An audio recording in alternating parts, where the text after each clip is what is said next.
Mga kababayan, andito po ang Balitang Q sa Filipino Community Center upang matunghayan ang press conference ng Osang Soleven. FCC, one of the good bombastic singer para sa akin tsaka para sa mga Tagalog. Si Osang Soleven from X Factor Philippines po.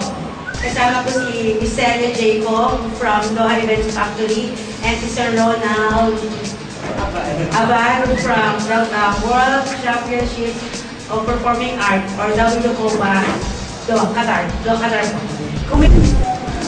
evening po. Ako po si Fritzy mula sa Balitang Q. Nais pong malaman ng mga nag-aabang sa Doha, Qatar kung paano nagsimula ang isang Osang Soleven. Okay, first of all, magandang ng muli sa inyong lahat. Talagang napakasarap sa pakiramdam na nandito ko ngayon para magbigay kasi sa mga Pilipino natin sa Doha. Okay, nagsimula si Osang kasi yung pagsali sa X Factor, kaya medyo nakilala ng konti.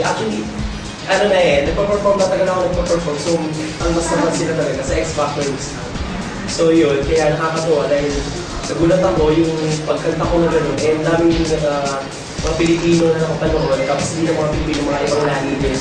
Talagang nakakatuwa din na-enjoy ko din yung ginawa ko. Na talaga naman, yung talaga ng focus ko sa pagsali din sa contest na yun. Yung mapapasela kayo lahat. Natural mong buwan na boses yun? O kung yeah. Opo, natural ko na boses yun. Pero ang nangyari, pero nung nakapasok ko sa comedy bar, like, sing-along, ang po ginagamit ko boss babae. So, ang ginagaya ko na kaboses ko before is si Talia, si Marimar. Ngayon, ngayon hindi na kaya kasi sobrang ginagawa ko yun, medyo maliit lang nilalungunin ko, parang hindi pa ganun powerful yung boses ko. So, nung nag-try ako mag-lalaki, so hindi siya gawang tumatagal, tapos lalo nung ginagamit, lalo nag-tip yung mga ganun ka na lasing patawa, medyo nagkaroon ng wasan yung lalamunan ko. So, nawala yung pambabae. So, namili ako, sabi ko, okay, sige, yung mga i-give up ko na yung pang-girl na boses, yung sagay na lang. Para at least medyo may mas kakaiba. Ayun, so yung Marimar na wala, naging pulgoso na. Opo. Ano po yung ma-expect namin ngayong second season ng Oktoberfest? Basically, gusto talaga namin sa Oktoberfest is maging annual music festival siya for the Filipinos. At ngayon, ang siguro may dadagdag namin dito is yung WCOPA, World Championship of Performing Arts, na sasabihin din ni Derek Ronald sa inyo, yung Road to Hollywood natin para sa mga expatriates. Siguro pinaka-masasabi ko lang na dagdag pa rito is mas dadami ang mga kasama nating mga negosyanteng Pilipino na pwede nyo makikilin ang kanilang mga produkto at serbisyo. Plus, andito po ang napakagaling na si Osang Soleven. Actually, last year pa, namin talaga kinakausap or yung dream namin na madala siya dito because, kumbaga, fan kami sa mga YouTube uploads niya, sa mga sa comedy bars. Pero sabi nga namin, Oktoberfest is the best place para ilagay si Osang kasi ando ng mga banda at gusto namin ipakita na ibang klase talaga ang Pilipino pagdating sa performance. Ando din ng mga dancers, rappers, ando ng mga nanalo sa different competitions from January hanggang sa buwan na ito. So, expect more entertainment, non-stop to. Talagang iniilan lang namin yung break time kasi gusto namin sulit na sulit. Plus the fact na ito ang time para makapag-bonding ang mga Pilipino na pwede ang camera sa Aquapark again dahil bawal yun. 3 years old, mga libre, mga bata. At saka ang slides na usually may bayad, libre rin po. So, sana isang malaking pagtitipon dito ng mga Pilipino?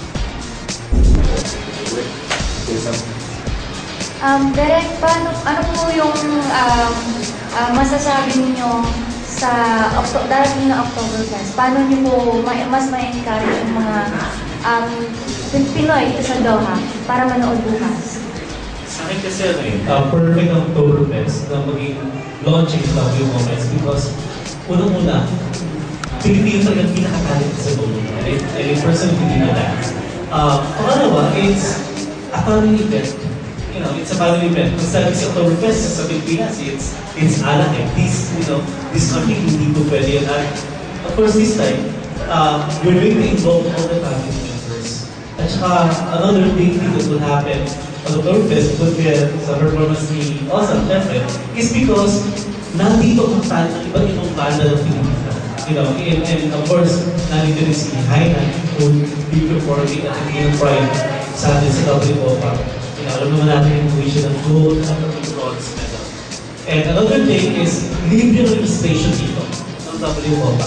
So we would like to encourage everyone na pumunta, nakikita Pilipino pati mga iba't ibang lahi, na pumunta at mag-register dito. Kasi this is once in a lifetime chance na pwede natin ibigay para sa Huling katanungan po kay Sam. May iba naman po tayo. Kasi po, kayo po ay kilalang komedyante. Nagpamasaya po kayo sa mga nanonood sa inyo. Pero, nais ko malaman ng mga fans ninyo kung ano ba ang isang bagay o bahagi ng buhay ni Osam o isang bagay na nagpapalungkot sa inyo. Oh, okay. Actually, lahat ng komedyan is naranasan yan.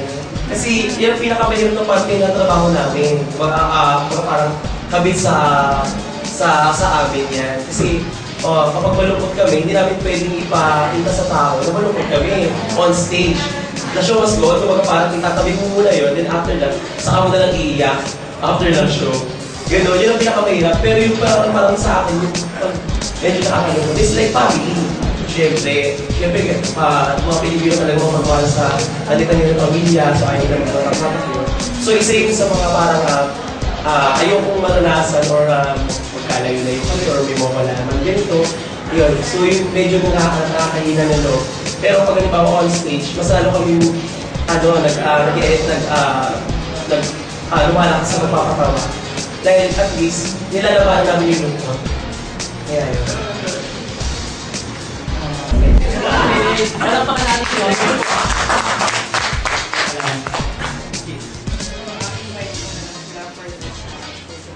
Okay po. Nako talaga, ito yung first time ko na pupunta sa Qatar. So sana po, iliipitan namin kilala ng mga Pilipino, pakita natin sa buong mundo na talagang pag sinabing performer ako, lalo Pinoy yung perform, is talagang kailangan sumuporta tayo at ipagbalangin natin na talagang napaka-talented at kaya natin lahat na umarap sa naipang lahi, makapagsabayan sa kanila. Kaya sana po, ipagpita namin kayo at bibigay kasiyahan kami sa inyo bukas sa Aqua Park po, kaya sana makita-kita mo tayo. God bless po sa inyo guys. Kita-kits, yo! Thank you.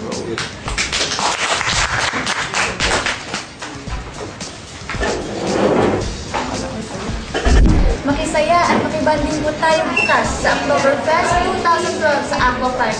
Kita-kits po tayo doon. Nag-uulat po mula sa Balitang Q, Chrissy.